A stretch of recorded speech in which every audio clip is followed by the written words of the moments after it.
بسم الله الرحمن الرحيم ووصينا الإنسان بوالديه حملته أمه وهنا على وهن وفصاله في عامين أن اشكر لي ولوالديك إلي المصير.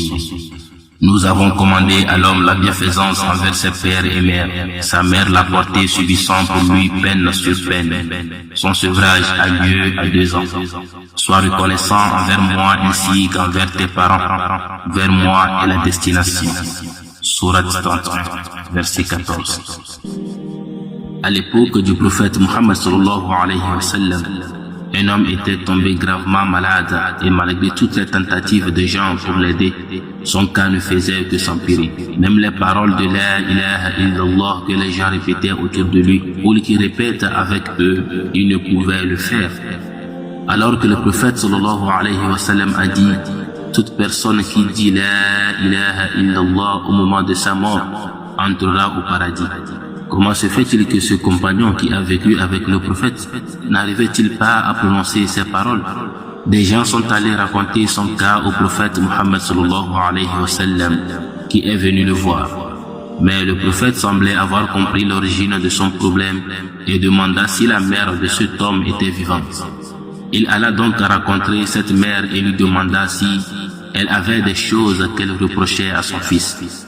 Elle expliqua qu'elle ne lui reprochait rien en particulier, sauf qu'un jour, son fils était avec elle à table avec sa femme. Il y avait un morceau de viande qui traînait, et son fils a pris le morceau de viande pour le mettre dans la bouche de sa femme. Depuis ce jour, elle vit donc avec le sentiment que son fils aime sa femme bien plus qu'elle qui est sa mère. Alors elle termina en disant, si c'est cette colère que j'ai eue contre mon fils qui le fait souffrir ainsi, alors par Allah, je lui pardonne absolument tout dès cet instant. Le prophète Muhammad sallallahu alayhi wa sallam retourna vers le malade, mais dès son arrivée, l'homme prononça La ilaha illallah Muhammadur Rasulullah, puis l'âme quitta son corps. Alors le prophète Muhammad sallallahu alayhi wa sallam se tourna vers les gens qui étaient présents et leur dit, ô gens, quiconque préfère sa femme à sa maman n'entrera pas au paradis.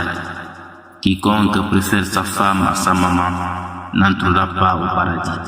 Ceci dit, chers musulmans, combien d'hommes aujourd'hui mettent leur épouse dans tous les conforts absolus en leur offrant voyage, bijoux, voitures et tout le reste, pendant qu'au même moment, leurs mamans sont au village, n'ayant même pas droit à un simple appel de leur fils.